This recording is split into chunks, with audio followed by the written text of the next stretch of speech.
அனைவருக்கும் வணக்கம். இன்னைக்கு நாங்கள் ஈரோடு மாவட்டம் சத்தியமங்கலம் வட்டத்தில் TNSTC driver mister Palaniswami sir தோட்டத்தில் இருக்கிறோம். பழனிசாமி சார் தோட்டத்தில் வாழை போட்டு வாழை தோட்டத்துக்குள்ளே ஊடு பயிராக இருக்கிற சார். இந்த தட்டைப்பயிருக்கு டாக்டர் சாயல் விதை நேர்த்தி இங்கே நடவு பண்ணியிருக்கிறார். இதை நடவு பண்ணதுனால டாக்டர் சாயல் விதை நேர்த்தி பண்ணி நடவு பண்ணியிருக்கிறதுனால இந்த மண்ணில் மாற்றங்கள், இந்த செடியில் மாற்றங்கள், இந்த வேர் பகுதியில் மாற்றங்கள் மற்றும் மண்ணின் தன்மையில் மாற்றங்கள் என்னென்னு நம்ம முத்து சார் மூலமாக கேட்டு தெரிஞ்சுக்கலாம். முத்து சார் வணக்கம். வணக்கம் சார்.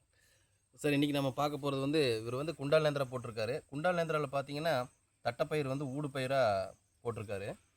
இதில் பார்த்தீங்கன்னா ஒரு வாழையில் தட்டைப்பயிர் போடுறது எதற்காக அப்படின்னு சொல்லி பார்த்தீங்கன்னா எல்லா விவசாயம் என்ன நினச்சிருக்காங்க, அது கடைசியில் தட்டைப்பயிர் பொறிச்சக்கப்புறம் இதை மடக்கி உழுது நம்ம வாழைக்கு போட்டுடலாம் அப்படின்னு சொல்லி மேக்ஸிமம் எல்லா விவசாயிக்கு தெரியும். மற்றபடி இந்த தட்டைப்பயிர் மூலயமா இன்னொரு மேஜிக் வேரில் நடக்குது. அது என்னென்னு பார்த்தீங்கன்னா இந்த ரைசோபியம் அப்படிங்கிற இந்த வேர் முடிச்சுக்கள்.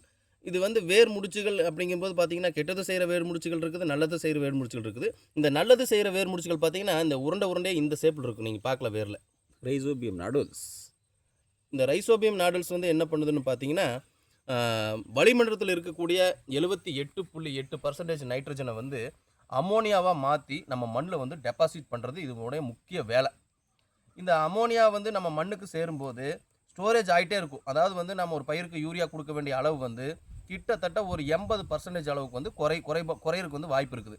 இப்போது இந்த பயிர் முதல்ல இருந்து எந்த மெத்தடில் அவர் நடவு பண்ணியிருக்காருன்னு பார்த்தீங்கன்னா நம்ம டாக்டர் சாயல் விதை நேர்த்தி மூலயமா நம்ம இந்த தட்டைப்பயிரை விதை நேர்த்தி பண்ணி நடவு பண்ணியிருக்காரு.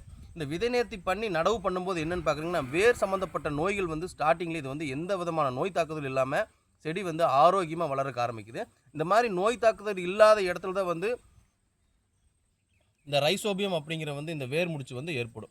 இந்த ரைசோபியம் நல்ல எந்த அளவுக்கு நம்மளுக்கு வேரில் அதிகப்படியாக உற்பத்தி ஆகுதோ அந்த அளவுக்கு நம்ம வளிமண்டலத்தில் கிடைக்கக்கூடிய இலவசமான நைட்ரஜனை அமோனியாவாக மாற்றி நம்ம மண்ணில் டெபாசிட் பண்ணிகிட்டே இருக்கும். அப்போது ஒரு பயிர் ஊடு பயிராக போடும்போது அது மக்கி உரமாகுது. ப்ளஸ் அது உயிரோடு இருக்கும்போது இந்த மாதிரி ரைசோபியம் நாடுல்ஸ் மூலியமாக நமக்கு மண்ணுக்கு தேவையான நைட்ரஜன் சத்து, அதாவது அமோனியா சத்தை நம்ம மண்ணில் டெபாசிட் பண்ணும். ஆக ஒரு பயிரில் ஊடு பயிர் பண்ணும்போது அந்த பயிர் மக்கும்போது அந்த பயன்பாட்டுக்கு வரும். அந்த பயிர் உயிரோடு இருக்கும் போதுமே நமக்கு இந்த மூலியமாக இந்த ரைசோபியம் நூடுல்ஸ் மூலயமா நம்மளுக்கு இந்த பயன்பாடு வருங்கிறது நம்ம டாக்டர் சாயல் விதை நேர்த்தி பண்ணும்போது 100% எல்லா விவசாயிக்கும் கிடைக்கும் அப்படிங்கிறது நாங்கள் சொல்கிறோம். சார் மண்புழு பாருங்கள். நெக்ஸ்ட் பார்த்தீங்கன்னா இந்த வேர்கள் நல்லா வளருக்கு, நம்ம போதிக தன்மைன்னு சொல்கிறோமா, அந்த வேர்கள் நல்லா வளருக்கு இந்த உயிரியல் தன்மையான மண்புழுக்கள் மற்றும் நுண்ணுயிர்கள் நமக்கு காரணமாக இருக்குதுங்க. நம்ம டாக்டர் சாயில் யூஸ் பண்ணி நம்ம விதை நேர்த்தி பண்ணும்போது பார்த்தீங்கன்னா ஆட்டோமேட்டிக்காக நம்ம மண்ணில் மண்புழுக்கள் உற்பத்தி ஆகுது. கிட்டத்தட்ட பார்த்தீங்கன்னா ஒரு 72 மணி நேரத்தில் சாயலை பொறுத்து ஒரு 72 மணி நேரத்தில் நம்ம மண்ணில் புதுசான மண்புழு குட்டிகளை புதுசாக பார்க்கலாம். நெக்ஸ்ட் பார்த்தீங்கன்னா மண்ணோடைய தன்மை ரொம்ப சாப்பிடும், காப்பி பவுடராட்டம் ஆயிரும் உங்களுக்கு. இந்த மாதிரி காப்பி பவுடர் மாதிரி ஆகும்போது பார்த்தீங்கன்னா நம்ம கையிலே இந்த செடி இல்லை கையிலே எடுத்ததை எந்த விதமான இதுவும் நம்ம யூஸ் பண்ண கிடையாது. பாருங்கள் எப்படி காப்பி பவுடர் மாதிரி இருக்குதுன்னு பாருங்கள். இந்த காப்பி பவுடர் மாதிரி இருக்கிறதுக்கு காரணம் என்னன்னு சொல்லி பார்த்தீங்கன்னா பல கோடி நுண்ணுயிர்கள், அதெல்லாம் மண்ணில் வாழக்கூடிய பல கோடி நன்மை செய்யக்கூடிய நுண்ணுயிர்கள் இருக்கும்போது நம்மளுக்கு மண் இவ்வளோ சாப்பிட்டா காப்பி பவுடர் மாதிரி இருக்கும். இதே கெட்டது செய்கிற நுண்ணுயிர்கள் நம்ம மண்ணில் இருந்துச்சுன்னா மண் இருக்கத்தன்மையே இருக்கும், இந்த மாதிரி பொலபொலப்பாக இருக்காது. அதனால் அனைத்து விவசாயிகள் இந்த உயிரியல் தன்மையை பேஸ் பண்ணி நம்ம விவசாயம் பண்ணும்போது நம்ம விவசாயிக்கு முழுமையான பயன்பாடு இயற்கை மூலியமாக கிடைக்கக்கூடிய முழுமையான பயன்பாடு நம்ம மண்ணுக்கும் மற்றும் நமக்கும் கிடைக்கும் அப்படிங்கிறத எந்த சந்தேகமும் கிடையாது.